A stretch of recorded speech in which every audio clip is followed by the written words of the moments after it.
Welcome to UPSC Civil 360.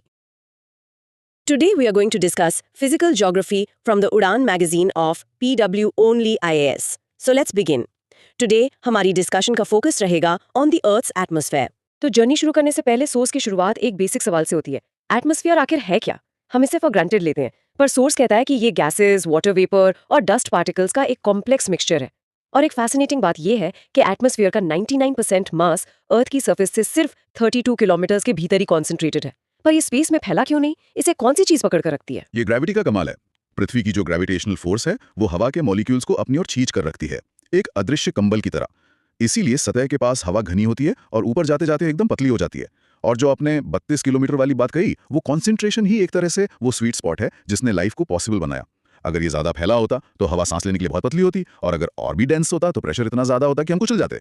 Wow, so it's a very delicate balance. चलिए अब इस कंबल की बुनाई को देखते हैं, यानी इसके कंपोजिशन को। सोर्स बताता है कि एटमॉस्फेयर में दो तरह की गैसेस हैं, परमानेंट गैसेस और वेरिएबल गैसेस। परमानेंट गैसेस से शुरू करते हैं। परमानेंट गैसेस वो हैं जिनकी मात्रा एटमॉस्फेयर में लगभग कांस्टेंट रहती है। इसमें दो मेन प्लेयर्स हैं, नाइट्रोजन और ऑक्सीजन। ये दोनों मिलकर ही एटमॉस्फेयर का आप कह सकते हैं 99% हिस्सा बनाते हैं। Right, so first up is nitrogen, N2 at about 78%। Sauce में लिखा है कि ये दूसरी गैसेस को डाइल्यूट करती है और और कंबशन को भी स्लो डाउन करती है। राइट, कंबस्टन यानी जलने की प्रक्रिया लिविंग ऑर्गेनिजम्स में प्रोटीन बनाने के लिए भी ये क्रिटिकल है। बिल्कुल, नाइट्रोजन एक स्टेबलाइजिंग एजेंट की तरह काम करती है। इसके बाद आती है ऑक्सीजन, O2, जो करीब 21% है। हम सब जानते हैं कि ये रेस्पिरेशन यानी सांस लेने और कंबशन के लिए वाइटल है। पर सोर्स में ऑक्सीजन से जुड़े दो बहुत इंटरेस्टिंग पॉइंट्स दिए गए हैं। हाँ, मैंने भी वो देखे। पहला तो ये कि मरीन फाइटोप्लैंक्टन और फोटोसिंथेटिक बैक्टीरिया यानी समुद्र में रहने वाले छोटे छोटे जीव दुनिया का लगभग 50% ऑक्सीजन प्रोड्यूस करते हैं। हम अक्सर जंगलों को ही ऑक्सीजन का सोर्स मानते हैं, पर असल में हमारे ओशंस भी एक जायंट ऑक्सीजन फैक्ट्री हैं। और दूसरा पॉइंट थोड़ा काउंटर इंट्यूटिव है। वेल ऑक्सीजनेटेड सरफेस वाटर में, यानी पानी की ऊपरी सतह में, एटमॉस्फेरिक एयर की तुलना में कंपैरेटिवली लेस ऑक्सीजन होती है। ये दिखाता है कि गैसेस पानी में कैसे डिसॉल्व होती हैं। ये एक कॉम्प्लेक्स प्रोसेस है। और 99% के बाद जो 1% बचता है, उसमें तीसरी परमानेंट गैस है आर्गॉन, AR, एट ऑलमोस्ट 1%। ये एक नोबल गैस है जो केमिकली इनर्ट होती है, मतलब रिएक्ट नहीं करती। इसीलिए इसका इंडस्ट्रियल यूज होता है, जैसे वेल्डिंग और लाइट बल्ब्स में। अब आते हैं उन गैसेस पर जो मात्रा में तो बहुत कम है, लेकिन मौसम और क्लाइमेट पर उनका असर बहुत ज्यादा होता है, वेरिएबल गैसेस। इनकी कॉन्सेंट्रेशन समय और जगह के साथ बदलती रहती है। इसमें सबसे पहले है water vapour, H2O। Water vapour तो एटमॉस्फेयर का सबसे अनप्रेडिक्टेबल एलिमेंट लगता है। इसकी मात्रा 0 से 4% तक वेरी करती है। सोर्स के मुताबिक ये हाइड्रोलॉजिकल साइकिल, वेदर पैटर्न्स और हीट रिटेंशन में क्रूशियल रोल प्ले करता है। पोल्स पर इसकी मात्रा मिनिमम होती है। आप वाटर वेपर को एटमॉस्फेयर का थर्मोस्टैट समझ सकते हैं। अच्छा, थर्मोस्टैट की तरह। हाँ, ये हीट को ट्रैप भी करता है और क्लाउड्स बनाकर सूरज की रोशनी को रिफ्लेक्ट भी कर देता है। इसके बाद आती है वो गैस जिसकी चर्चा आजकल सबसे ज्यादा होती है, कार्बन डाइऑक्साइड, CO2। CO2 की मात्रा सिर्फ 0.04% है, लेकिन इसका इम्पैक्ट जबरदस्त है।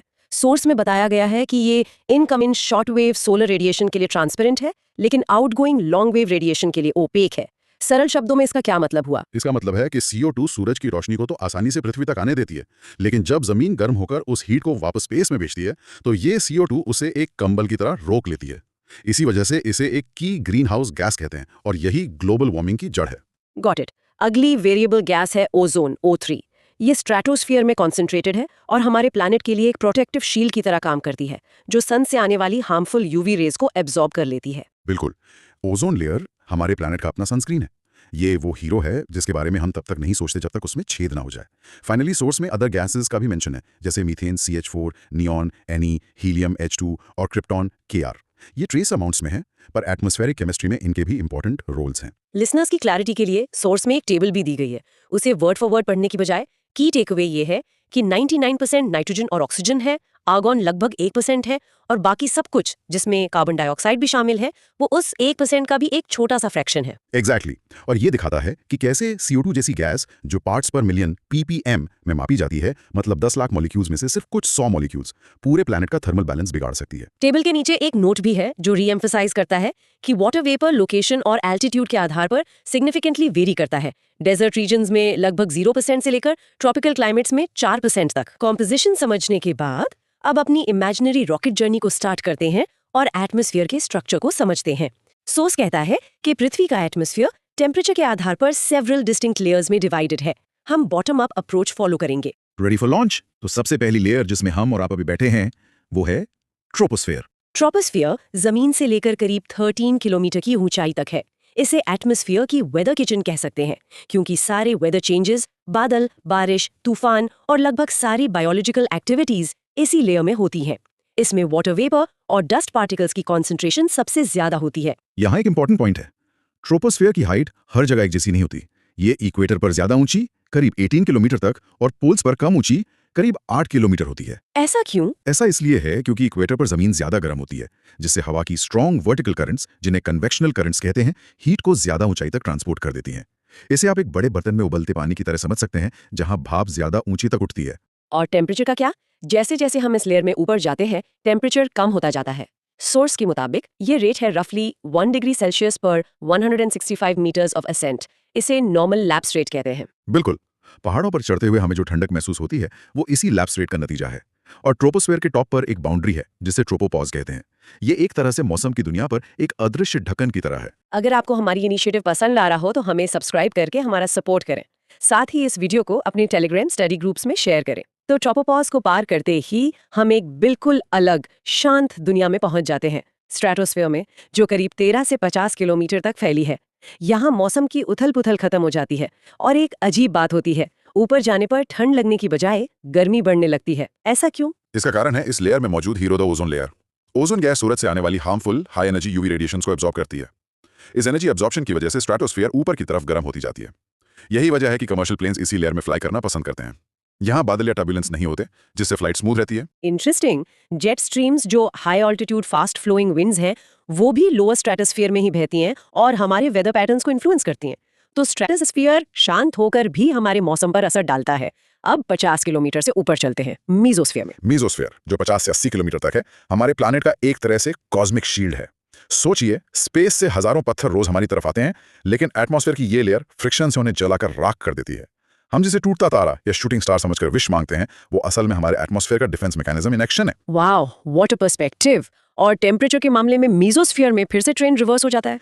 यहाँ ऊंचाई के साथ टेम्परेचर तेजी से गिरता है और मीजोपॉज यानी इसकी ऊपरी सीमा पर एटमॉस्फेयर का कोल्डेस्ट टेम्परेचर -100 डिग्री सी तक पहुंच जाता है। एग्जैक्टली। इसके बाद हम एंटर करते हैं आयोनोस्फेयर या थर्मोस्फेयर में, जो 80 से 400 किलोमीटर तक फैली है। यहाँ एटमॉस्फेयर इतना थिन हो जाता है कि गैस मॉलिक्यूल्स मीलों दूर होते हैं। इसका नाम थर्मोस्फेयर इसलिए है क्योंकि यहाँ टेम्परेचर 1200 डिग्री सेल्सियस तक पहुंच सकता है। 1200 डिग्रीज? पर क्या वहां कोई एस्ट्रोनॉट जाएगा तो जल जाएगा? नहीं, और यही साइंस का मैजिक है। टेम्परेचर हाई है, मतलब इंडिविजुअल पार्टिकल्स बहुत हाई एनर्जी से मूव कर रहे हैं, लेकिन पार्टिकल्स इतने कम हैं कि वो ओवरऑल हीट ट्रांसफर नहीं कर पाते। आपको वहां गर्मी महसूस ही नहीं होगी। इस लेयर का मेन रोल रेडियो कम्युनिकेशन में है। इसमें इलेक्ट्रिकली चार्ज पार्टिकल्स आयॉन्स होते हैं, जो एक मिरर की तरह काम करते हैं और रेडियो वेव्स को पृथ्वी पर वापस रिफ्लेक्ट कर देते हैं। अच्छा, जिससे लॉन्ग डिस्टेंस कम्युनिकेशन पॉसिबल होता है। हाँ, और यहाँ स्पेस वेदर का भी जिक्र है। सोलर फ्लेयर्स और कोरोनल मास इजेक्शंस जैसी सोलर एक्टिविटीज यहाँ जियोमैग्नेटिक स्टॉर्म्स पैदा कर सकती हैं, जो हमारे सैटेलाइट्स और कम्युनिकेशन सिस्टम्स को डिसरप्ट कर सकती हैं। ऑरोरास भी यहीं बनते हैं। सोर्स में इससे ही जुड़ा एक फैसिनेटिंग बॉक्स आइटम है, the invisible eater of satellites. The invisible eater sounds like a sci-fi movie. क्या है ये? बॉक्स में बताया गया है कि थर्मोस्फेयर में सन की intense ultraviolet radiation oxygen molecules O2 को highly reactive single oxygen atoms O में तोड़ देती हैं। ये एटॉमिक ऑक्सीजन बहुत अग्रेसिव होता है और अर्थ ऑर्बिटिंग सैटेलाइट्स के मटेरियल से रिएक्ट करके उन्हें धीरे-धीरे खा जाता है, जिससे सरफेस इरोजन और कोरोजन होता है। ओहो wow! International space station ISS जैसी सैटेलाइट्स के लिए ये एक मेजर चैलेंज है। बिल्कुल। इनक्रेडिबल। अब हमारी जर्नी की फाइनल लेयर है एक्सोस्फेयर, 400 किलोमीटर्स इन अबव। ये आउटर मोस्ट लेयर है जहां एटमॉस्फेयर धीरे धीरे स्पेस में मिल जाता है। यहाँ हाइड्रोजन और हीलियम जैसी सबसे हल्की गैसेस होती हैं। इसका वेदर से डायरेक्ट कनेक्शन नहीं है, लेकिन ये वो रीजन है जहां हमारी ज्यादातर सैटेलाइट्स ऑर्बिट करती हैं और अर्थ के एटमॉस्फेरिक कंडीशंस को मॉनिटर करती है। तो इन अ वे ये हमारी आंख और कान की तरह काम करता है। सोर्स में एटमॉस्फेयर का एक और डिवीजन दिया गया है कॉम्पोजिशन के आधार पर, होमोस्फेयर एंड हेट्रोस्फेयर। हाँ, ये सिंपल है। जमीन से करीब 80-100 किलोमीटर तक, जिसे होमोस्फेयर कहते हैं, हवा में गैसेस वेल मिक्स्ड होती हैं, एक यूनिफॉर्म सूप की तरह। लेकिन 100 किलोमीटर के ऊपर यानी हेट्रोस्फेयर में ग्रेविटी का असर ज्यादा होता है और गैसेस अपनी डेंसिटी के हिसाब से लेयर्स में सेटल हो जाती हैं। सबसे भारी नीचे और सबसे हल्की जैसे हाइड्रोजन और हीलियम सबसे ऊपर। सोर्स में एक और बॉक्स आइटम है जो एक पजल की तरह लगता है। Why is dust concentration highest in subtropical and temperate regions? इसके पीछे 3 मेन रीजंस हैं। पहला, इन रीजन्स में बड़े बड़े डेजर्ट्स जैसे सहारा, थार, अरेबियन ये सब हैं जो डस्ट के ह्यूज सोर्सेज हैं। दूसरा, यहाँ वेजिटेशन कम होती है और ज़मीन सूखी होती है जिससे मिट्टी आसानी से हवा में लिफ्ट हो जाती है। और तीसरा, यहाँ स्ट्रॉन्ग विंड्स चलती हैं जो इस डस्ट को दूर दूर तक ट्रांसपोर्ट करती हैं। चलिए अब हम अपनी डिस्कशन के सेकेंड हाफ पर आते हैं, जो उस एनर्जी की बात करता है जो इस पूरे एटमॉस्फेरिक सिस्टम को चलाती है, सोलर रेडिएशन एंड इंसुलेशन। बिल्कुल, सोलर रेडिएशन वो एनर्जी है जो सन से निकलती है और उसका वो हिस्सा जो शॉर्ट वेवलेंथ्स में पृथ्वी तक पहुंचता है उसे इनकमिंग सोलर रेडिएशन या सिंपली इंसोलेशन कहते हैं। The amount and intensity of insolation very during a day, in a season and a year. इस वेरिएबिलिटी के पीछे सोर्स में कई फैक्टर्स बताए गए हैं। पहला तो सिंपल है, rotation of earth on its axis, जिससे दिन और रात होते हैं। दूसरा है revolution of the earth around the sun. इसमें 2 की पोजीशंस हैं, एपीलियन 4 जुलाई जब अर्थ सन से सबसे दूर होती है और पेरीहिलियम 3 जनवरी जब सबसे पास होती है।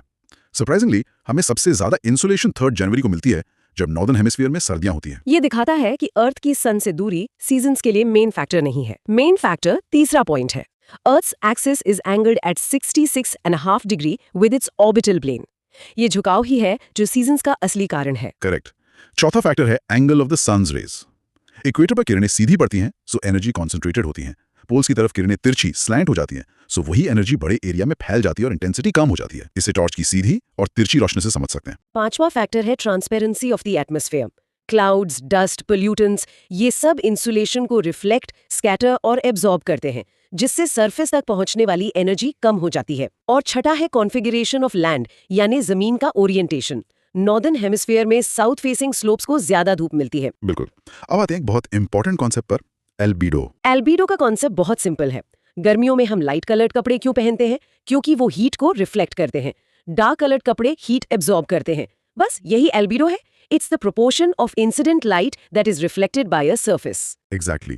अर्थ का एवरेज एल्बीडो लगभग 0.3 है, यानी इनकमिंग सोलर एनर्जी का 30% बिना यूज हुए वापस स्पेस में रिफ्लेक्ट हो जाता है। सोर्स में एल्बीडो वैल्यूज का एक डिक्रीजिंग ऑर्डर दिया गया है जो बहुत यूजफुल है। फ्रेश स्नो एक सफेद शर्ट की तरह है जिसका एल्बीडो सबसे हाई यानी 0.80 है और सबसे आखिर में चारकोल है एक काली शर्ट की तरह जिसका एल्बीडो लोएस्ट यानी 0.04 है। So fresh snow, ocean ice, sand, green grass, soil, forest, ocean waves 0.06, charcoal 0.04।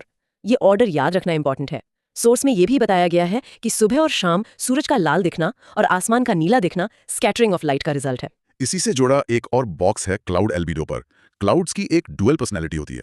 लो थिक क्लाउड्स एक सफेद छाते की तरह होते हैं जिनका हाई एल्बीडो होता है जो सनलाइट को रिफ्लेक्ट कर अर्थ को कूल करते हैं, को ट्रैप कर लेते हैं, जिससे वार्मिंग इफेक्ट होता है।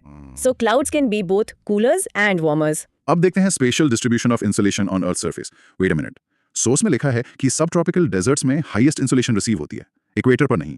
ये तो काउंटर इंट्यूटिव है। मैं तो हमेशा सोचता था कि इक्वेटर पर सबसे ज्यादा धूप होती होगी। ये कॉमन मिसकंसेप्शन है। इक्वेटर पर साल भर घने बादल छाए रहते हैं जो बहुत सारी सनलाइट को रिफ्लेक्ट कर देते हैं, जबकि सब ट्रॉपिकल डेजर्ट्स में आसमान बिल्कुल साफ रहता है। एक और पॉइंट, सेम लैटिट्यूड पर कॉन्टिनेंट्स को ओशन से ज्यादा इंसुलेशन मिलता है। और सोर्स का एक ही फैक्ट है, the equator receives 5 times more insulation than the polar regions. This is a massive difference. इसी से लैंड और वाटर के हीटिंग का कॉन्सेप्ट जुड़ा है। वाटर की स्पेसिफिक हीट कैपेसिटी ज्यादा होती है, मतलब उसे गर्म होने में ज्यादा एनर्जी और ज्यादा टाइम लगता है। इसीलिए जमीन पानी से जल्दी गर्म और जल्दी ठंडी हो जाती है। बिल्कुल। अब हमारे डिस्कशन के फाइनल सेक्शन पर आते हैं, heating and cooling of atmosphere. Atmosphere को हीट करने के 4 मेन वेज हैं। पहला है कंडक्शन। कंडक्शन को आप एक गर्म चाय के कप को छूने जैसा समझ सकते हैं। जब अर्थ की सरफेस गर्म होती है तो उसके कांटेक्ट में आने वाली हवा की निचली परत भी डायरेक्ट कांटेक्ट से गर्म हो जाती है। ये मॉलिक्यूलर लेवल पर हीट ट्रांसफर है। दूसरा तरीका है कन्वेक्शन। इसे समझने का सबसे आसान तरीका है उबलता हुआ पानी। जैसे गर्म पानी बर्तन में नीचे से ऊपर आता है और ठंडा पानी नीचे जाता है, ठीक वैसे ही जमीन से गर्म हुई हवा हल्की होकर ऊपर उठती है। हमारे एटमॉस्फेयर में बादल बनने से लेकर तूफान आने तक का मेन इंजन यही प्रोसेस है। तीसरा प्रोसेस है एडवेक्शन। ये कन्वेक्शन का हॉरिजॉन्टल कजन है। इसमें हीट का ट्रांसफर हवा के हॉरिजॉन्टल मूवमेंट से होता है। ट्रॉपिकल रीजन्स में चलने वाली लू या मिडिल लैटिट्यूड्स में वेदर चेंजेस इसी एडवेक्शन का रिजल्ट है। और चौथा और सबसे इंपॉर्टेंट तरीका है टेरेस्ट्रियल रेडिएशन। ये फायर से आने वाली हीट की तरह है, जिसे आप बिना छुए महसूस कर सकते हैं। अर्थ सन से आई शॉर्टवेव रेडिएशन को अब्जॉर्ब करती है और फिर लॉन्ग वेव रेडिएशन के फॉर्म में हीट एमिट करती है। एटमॉस्फेयर इसी आउटगोइंग लॉन्ग वेव रेडिएशन को अब्जॉर्ब करके नीचे से ऊपर की ओर गर्म होता है। एग्जैक्टली। ये एक फंडामेंटल कॉन्सेप्ट है कि एटमॉस्फेयर सीधा सन से नहीं बल्कि अर्थ की सरफेस से गर्म होता है। अंत में प्लैंक्स लॉ का मेंशन है जो कहता है कि a hotter body radiates more energy and short wave radiation. Sun बहुत गर्म है इसलिए शॉर्ट वेव रेडिएशन एमिट करता है, अर्थ ठंडी है इसलिए लॉन्ग वेव रेडिएशन एमिट करती है। How does our planet maintain a constant temperature? साल दर साल सदियों से अर्थ का एवरेज टेम्परेचर लगभग कांस्टेंट है। ये ना तो आग का गोला बन रही है, ना ही आइस एज में जा रही है। कैसे? तो पृथ्वी का तापमान स्थिर कैसे रहता है? सॉस मटेरियल का कोर आइडिया ये है कि पृथ्वी जितनी गर्मी, जिसे हम टेक्निकली इंसुलेशन कहते हैं, सूरज से रिसीव करती है, उतनी ही गर्मी लॉन्ग वेव टेरेस्ट्रियल रेडिएशन के फॉर्म में वापस स्पेस में भेज देती है। एक परफेक्ट गिव एंड टेक। बिल्कुल, आप इसे एक फाइनेंशियल बजट की तरह सोचिए। जितना पैसा मतलब एनर्जी आ रहा है उतना ही पैसा यानी हीट खर्च हो रहा है। ओवर द लॉन्ग रन कोई प्रॉफिट या लॉस नहीं है, इसीलिए बैलेंस बना रहता है। इसीलिए the heat budget is a perfect balance between incoming heat absorbed by the earth and outgoing heat escaping as radiation. इस बैलेंस के बिना लाइफ जैसी हम जानते हैं वो इम्पॉसिबल होती। और इस बजट को मैनेज करने में हमारे एटमॉस्फेयर का क्या रोल है? क्या वो बस एक पैसिव स्पेक्टेटर है? बिल्कुल नहीं, एटमॉस्फेयर एक एक्टिव और एक्सट्रीमली क्रूशियल फंड मैनेजर है। वो ग्रीन हाउस इफेक्ट के थ्रू जरूरी गर्मी को अब्जॉर्ब और ट्रैप करता है, जैसे एक कंबल। ये इस बात का ध्यान रखता है कि रात में सारी गर्मी एकदम से स्पेस में एस्केप न कर जाए। अगर एटमॉस्फेयर न होता तो पृथ्वी की सतह का एवरेज टेम्परेचर -18 डिग्री सेल्सियस होता। So it's our atmosphere that makes the planet liveable. Source material में इस पॉइंट को यूपीएससी 2025 के पर्सपेक्टिव से काफी इंपॉर्टेंट बताया गया है। वेट, तो इसका मतलब ये हुआ कि सूरज से आने वाली सारी एनर्जी जमीन तक पहुंचती ही नहीं है। अगर एटमॉस्फेयर एक मैनेजर है तो वो कुछ एनर्जी को गेट पर ही रोक लेता होगा। आपने बिल्कुल सही पकड़ा। रफली टोटल इंसुलेशन की लगभग 35 यूनिट्स जमीन को टच करने से पहले ही वापस स्पेस में रिफ्लेक्ट कर दी जाती हैं। इसे हम प्लैनेट का एल्बिडो कहते हैं। एल्बिडो मतलब किसी सरफेस की सनलाइट को रिफ्लेक्ट करने की कैपेसिटी। और इस रिफ्लेक्शन में दो बड़े प्लेयर्स हैं। करीब 27 यूनिट्स को तो बादलों की ऊपरी सतह यानी टॉप ऑफ द क्लाउड से ही थैंक्स बट नो थैंक्स कहकर वापस भेज दिया जाता है। और बची हुई 2 यूनिट्स को अर्थ के जो स्नो और आइस कवर्ड एरियाज हैं, जो नेचुरल मिरर्स की तरह काम करते हैं, वो रिफ्लेक्ट कर देते हैं। तो 100 यूनिट्स में से 35 तो आते ही वापस चली गई। अब बची हुई 65 यूनिट्स का क्या हिसाब किताब है? इस बजट को थोड़ा डिटेल में समझते हैं without getting lost in the numbers. जरूर, चलिए इस 65 यूनिट्स के सफर को ट्रेस करते हैं। इन 65 यूनिट्स में से 14 यूनिट्स को तो एटमॉस्फेयर सीधे हवा में ही अब्जॉर्ब कर लेता है, dust particles, ozone, water vapour, ये सब मिलकर।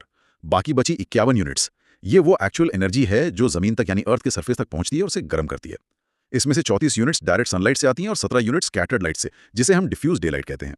ओके, तो 51 यूनिट्स जमीन ने एब्जॉर्ब कर ली, लेकिन बजट बैलेंस करने के लिए इन 51 यूनिट्स को वापस भी तो जाना होगा। ये आउटगोइंग जर्नी कैसे होती है? ये आउटगोइंग जर्नी थोड़ी कॉम्प्लेक्स है। जमीन इन 51 यूनिट्स को डायरेक्ट हीट की तरह वापस नहीं भेजती। इसके 3 मेन रास्ते हैं। करीब 23 यूनिट्स तो सीधे रेडिएशन फ्रॉम अर्थ के रूप में जाती हैं। 9 यूनिट्स टर्बुलेंस एंड कन्वेक्शन के थ्रू जाती हैं, यानी हवा के गर्म होकर ऊपर उठने से। और सबसे इंटरेस्टिंग हिस्सा है बाकी की 19 यूनिट्स का। 19 यूनिट्स ये कैसे जाती हैं? तो वो छुपी हुई गर्मी रिलीज हो जाती है। ये प्लैनेट का एक स्टिल्थी तरीका है हीट को सरफेस से एटमॉस्फेयर में ट्रांसफर करने का। बिल्कुल वैसे ही जैसे पसीना हमारी बॉडी से गर्मी निकालकर हमें ठंडा रखता है। एटमॉस्फेयर को टोटल 48 यूनिट्स मिलती हैं। 14 यूनिट्स आती हुई सोलर रेडिएशन से और 34 यूनिट्स जाती हुई टेरेस्ट्रियल रेडिएशन से, जिसमें रेडिएशन, कन्वेक्शन और वो 19 यूनिट्स कंडेंसेशन वाली लेटेंट हीट सब शामिल हैं। अब बजट बैलेंस करने के लिए एटमॉस्फेयर इन पूरी 48 यूनिट्स को वापस स्पेस में रेडिएट कर देता है। तो आखिर में टोटल आउटगोइंग रेडिएशन कितनी हुई? 17 यूनिट्स जो जमीन से डायरेक्ट स्पेस में गई प्लस 48 यूनिट्स जो एटमॉस्फेयर से स्पेस में गई। टोटल हो गया 65 यूनिट्स। जितना एब्जॉर्ब हुआ था उतना ही बाहर चला गया। The budget is perfectly balanced. ये पूरा सिस्टम कितना इंट्रिकेट और सेल्फ रेगुलेटिंग है। लेकिन सोर्सेज में एक PW+ बॉक्स आइटम है जो बताता है कि इस नेचुरल बैलेंस को ह्यूमन एक्टिविटीज डिस्टर्ब कर रही हैं। भारत से जुड़ा एक केस स्टडी है सोलर डिमिंग का। ये क्या है? हाँ, ये एक चिंता का विषय है। इंडो गैंगेटिक प्लेन में बायोमास बर्निंग और पोल्यूशन से जो ब्राउन कार्बन हेज बनता है, उसकी वजह से सोलर डिमिंग की घटना देखी गई है। ये हेज एक तरह से सन की रोशनी को जमीन तक आने से रोकता है। इसका असर यह है कि कम इंसुलेशन से फोटोसिंथेसिस धीमी हो जाती है। सोर्सेज बताते हैं कि पिछले कुछ दशकों में गेहूं यानी वीट की पैदावार में 6% और चावल राइस की पैदावार में 7% की गिरावट आई है। 6 से 7%, ये तो फूड सिक्योरिटी के लिए एक बहुत बड़ा खतरा है। और इसका असर सिर्फ खेती पर ही नहीं पड़ता होगा। बिल्कुल, ये भारत की एनर्जी सिक्योरिटी को भी खतरे में डालता है। हमारा 2030 तक 500 GB non fossil fuel energy का टारगेट है, जिसमें सोलर एनर्जी का बड़ा रोल है।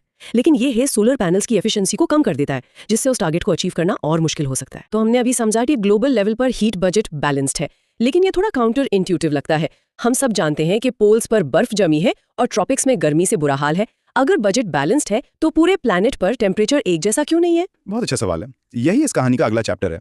वो ग्लोबल बैलेंस एक एवरेज है।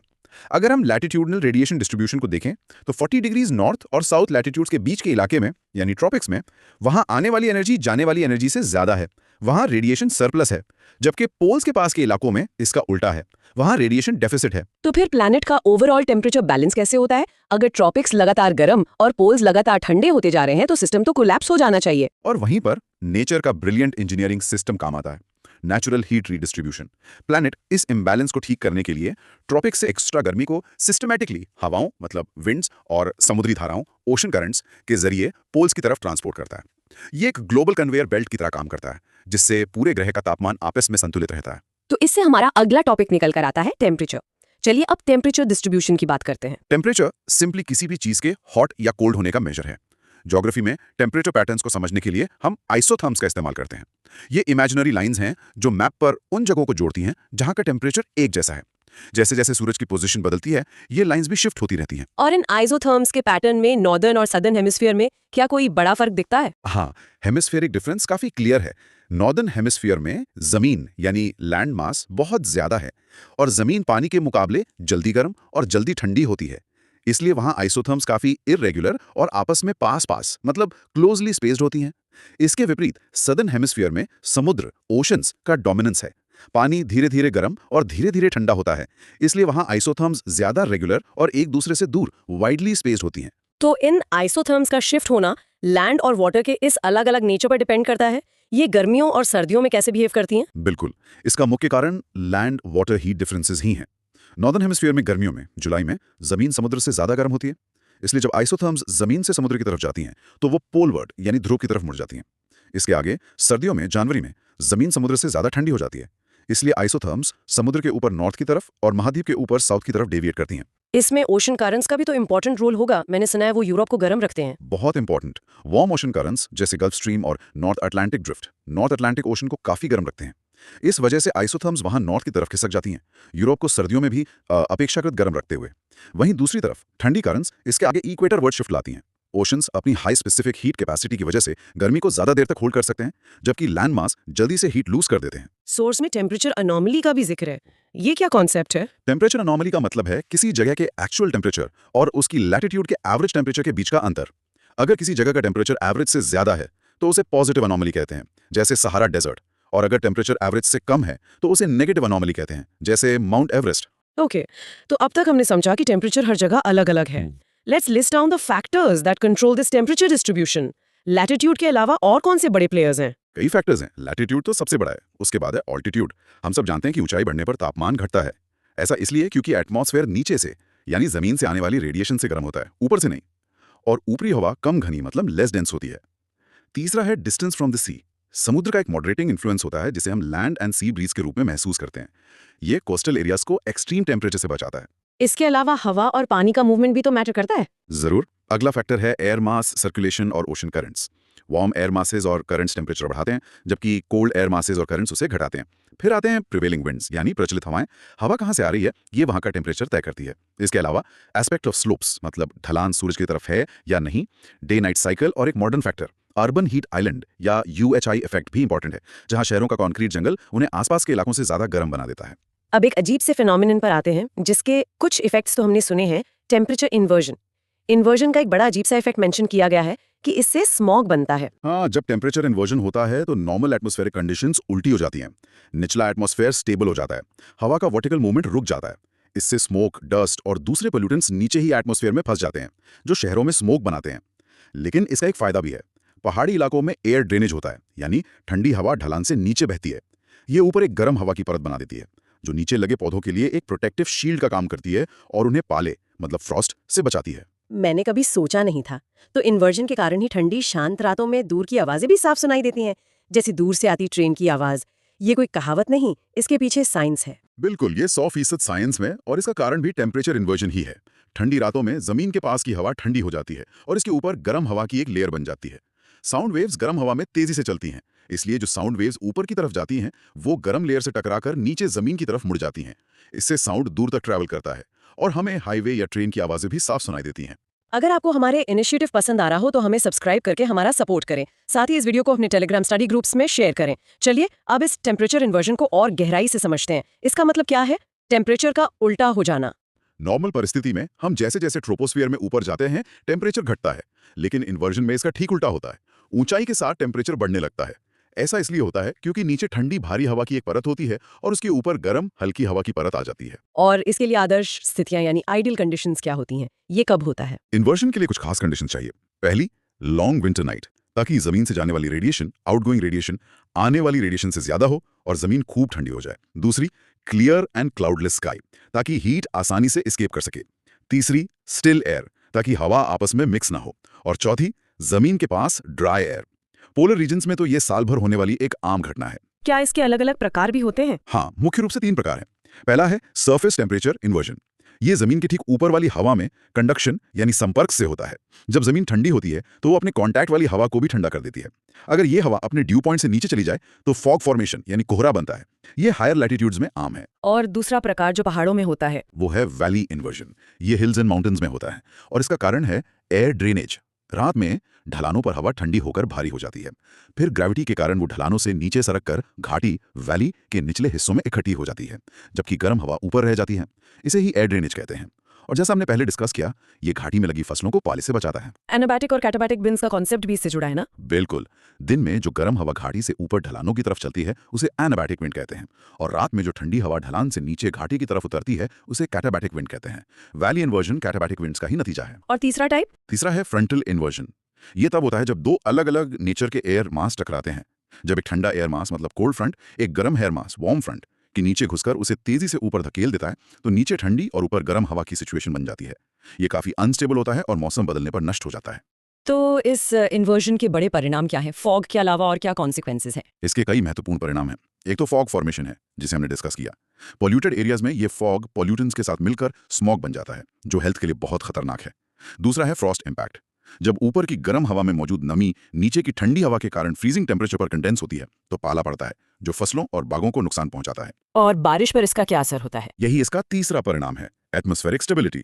इन्वर्जन हवा के वर्टिकल मूवमेंट को यानी ऊपर उठने को रोक देता है। बारिश होने के लिए हवा का ऊपर उठकर ठंडा होना जरूरी है। जब हवा ऊपर ही नहीं उठेगी तो बादल नहीं बनेंगे और बारिश की संभावना कम हो जाएगी। ये ड्राई कंडीशंस और एरिडिटी को बढ़ावा देता है। आखिर में सोर्स में एक और बेहतरीन रियल वर्ल्ड एग्जाम्पल है जो बताता है कि कैसे ओशन करंट्स टेम्परेचर को रेगुलेट करते हैं। नॉर्वे का हैमरफेस्ट शहर। हाँ, ये एक क्लासिक एग्जाम्पल है। नॉर्थ अटलांटिक में गर्म गल्फ स्ट्रीम करंट यूरोप की तरफ बहती है। ये अपने साथ इतनी गर्मी लाती है कि ये वहां के आइसोथर्म्स को नॉर्थ की तरफ मोड़ देती है। इसका सबसे अच्छा उदाहरण है नॉर्वे का हैमरफेस्ट शहर। ये आर्कटिक सर्कल के अंदर है, लेकिन गल्फ स्ट्रीम के प्रभाव से इसका पोर्ट सर्दियों में भी बर्फ मुक्त यानी आइस फ्री रहता है। और उसी लैटिट्यूड पर दूसरी जगहों का क्या हाल है? वही तो इसका सबसे कमाल का एस्पेक्ट है। उसी लैटिट्यूड पर स्थित कैनेडियन पोर्ट्स ठंडी लैब्राडोर करंट के प्रभाव के कारण सर्दियों में पूरी तरह जम जाते हैं। ये दिखाता है कि ओशन करंट्स किसी जगह के क्लाइमेट को तय करने में कितना बड़ा गेम चेंजिंग रोल प्ले करते हैं। तो ये थी हमारी आज की गहन चर्चा एटमॉस्फेयर एंड हीट बैलेंस पर। हमने अर्थ के हीट बजट के सेल्फ रेगुलेटिंग मैकेनिज्म से लेकर टेम्परेचर को कंट्रोल करने वाले फैक्टर्स और टेम्परेचर इन्वर्जन जैसे अजीबोगरीब लेकिन महत्वपूर्ण फिनोमेनन को समझा। और सोचने के लिए एक विचार, जैसे जैसे अर्बन हीट आइलैंड इफेक्ट और पोल्यूशन बढ़ रहा है, हमारे शहरों में सरफेस लेवल टेम्परेचर इन्वर्जन्स की फ्रीक्वेंसी और इंटेंसिटी कैसे बदल सकती है और इसका शहरी वायु गुणवत्ता मतलब अर्बन एयर क्वालिटी और पब्लिक हेल्थ पर क्या प्रभाव पड़ सकता है। That's it for today. आज के लिए बस इतना ही। अगर कॉन्सेप्ट क्लियर हुआ हो, stay connected for the next topic. Consistency ही यूपीएससी प्रिपरेशन का रियल गेम है। Keep learning, keep revising. मिलते हैं नेक्स्ट टॉपिक में। UPSC civil 360 signing off. जय हिंद।